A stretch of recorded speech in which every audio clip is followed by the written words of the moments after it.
studies show that listeners physically mimic emotions like tension in your voice. So if you want people that are listening to your show to actually be engaged and alert, you have to actually feel that way too. So are you actually delivering emotion like that in your deliveries? Because emotion is how you signal what is important in the things that you're saying and how you actually feel, how you care about that thing. Now let's get into the science about this, because this goes a lot further than just adding charisma or do some acting to add this to your episodes, because it's not charisma and it's not just acting alone. And if you understand how the brain links emotion to the sound it hears, you're going to be able to do this in a lot more effective way.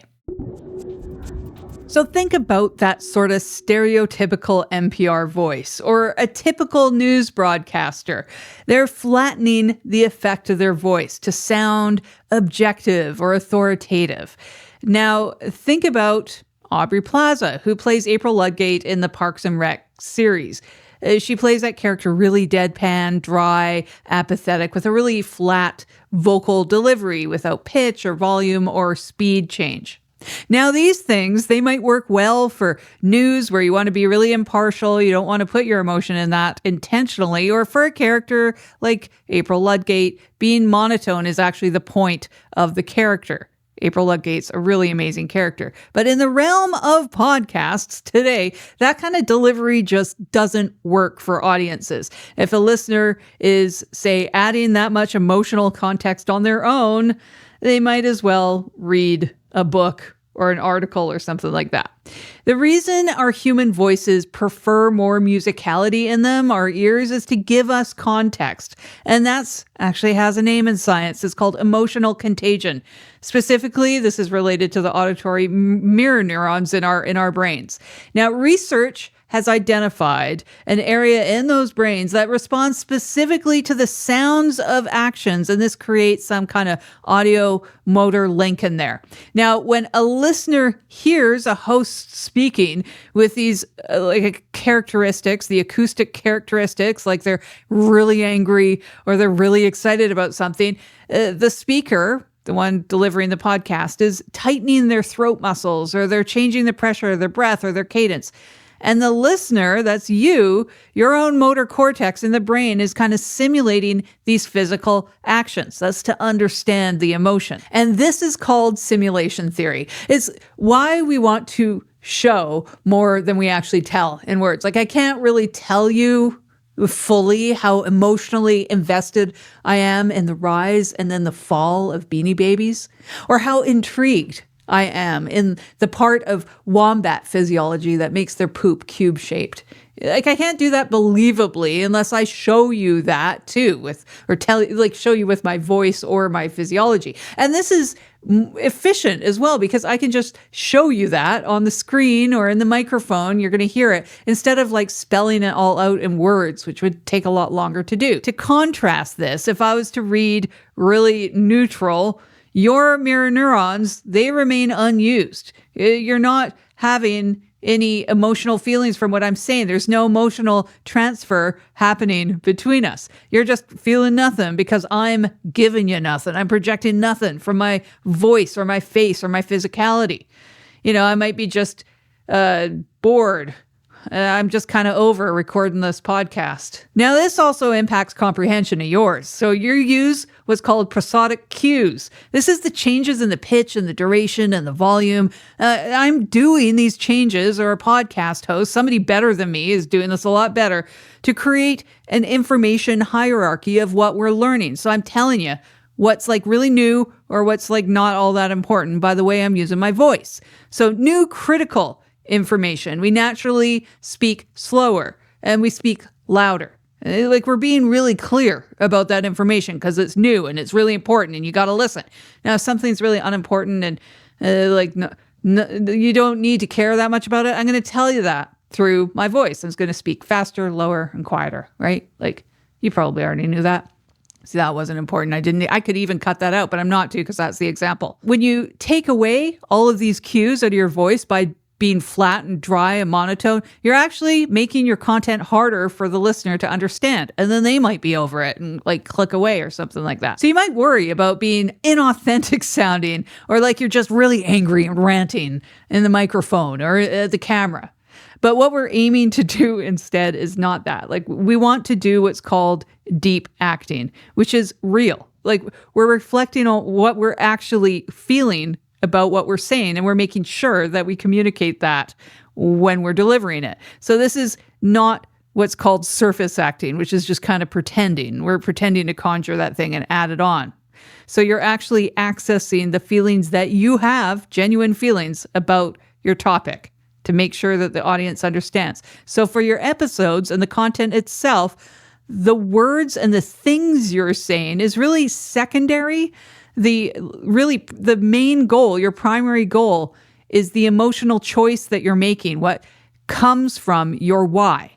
So that's why we need to attach the why to how you actually feel about that thing. For example, in acting or in improv, if I do a scene about feeding a cat, on its own, it's probably not going to be all that great. But if I do a scene that's about feeding a cat that I'm actively terrified of because Dr. Crepes, she gets really upset if I don't give her the churro tuna paste in a very particular way. Now, that scene has a lot more of an opportunity, a chance of being interesting because I'm emotionally invested in this situation. I'm terrified of Dr. Crepes because of the churro. That character caring drives the scene forward.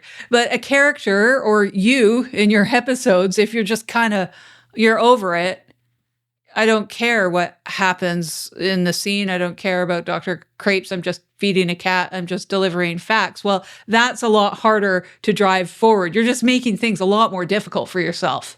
So how do we apply this to your episodes? So we're going to take a why pass, like a why do you care pass of your notes or your script, whatever you're using to deliver your podcast episode. So this is going to even help your podcast itself overall. If you're not sure why you're actually doing the episodes you do, you're going to find that out and be able to make some decisions about that. So the first step is we're going to ask for each section and each segment, why do you care? So you're going to go through your script or go through your notes for each segment or new idea that you're bringing into the episode and ask yourself, why do I care about this? And if you don't care, see if you can cut it out from the episode. You might not even need it in there at all. If you do care, hopefully, write down how that segment makes you feel. Like, is that topic really frustrating? Or are you really excited about it? Or is it a relief to you and your listener? Step 2, you're going to go ahead and heighten those emotions. So this is really fun, or get into that headspace. This is pretty fun to do, right? You're going to explore how you actually feel about that thing and turn that emotion up to 11. So you're going to practice that section using that emotion that you write down. Dial it up to 11 for you, whatever that is to you. So for example, if you're just really concerned about something, you want to heighten that to like you're furious about it instead of just being mildly concerned. Now, say later in your episode, you're really looking forward to an event that's coming up. So just dial that up to pure euphoria. You're just thrilled and elated as hell. You can't wait. You can't wait. Oh my God. All right, so step 3, you're going to use some physicality. So you're going to use your body to help you with those emotions. So we often gesture when we feel strong emotions. If you're angry, you're like hitting the desk, which I'm not going to do because that's not going to sound good in your ears, especially if you have headphones on. If you're shocked about something, clutch those imaginary pearls of yours.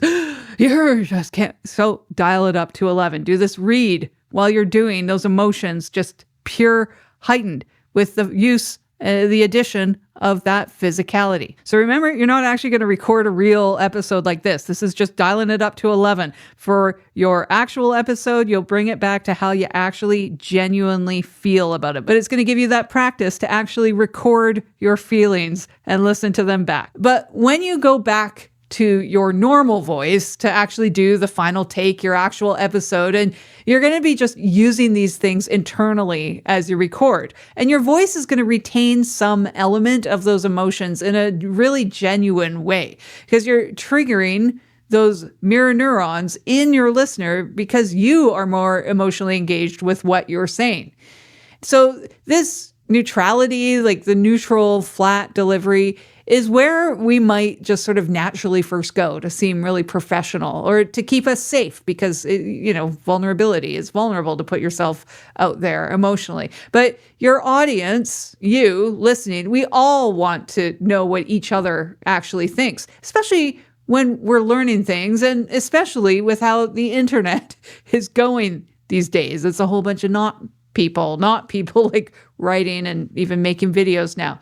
Humans want to know what humans genuinely feel about something that we're learning. And most of us anyways want to be who we actually are on the screen. So really feel those emotions, turn them up to 11 and give it a go. And then stop after you're done, take a breath, shake it out, and go again and see what kind of difference that makes. See if it's easier to just kind of get those emotions in because you've been thinking about how you actually feel about your topics. And in these exercises, if you want them as text written out so you can remember them, archive them, whatever you want to do, sign up to my newsletter at stereoforest.com and I'll send them out in a text-based format so you can have them there. Let me know how things feel, how things go in the comments, or if you have any questions, drop them in the comments below, and I'll be back soon for another episode. Bye for now.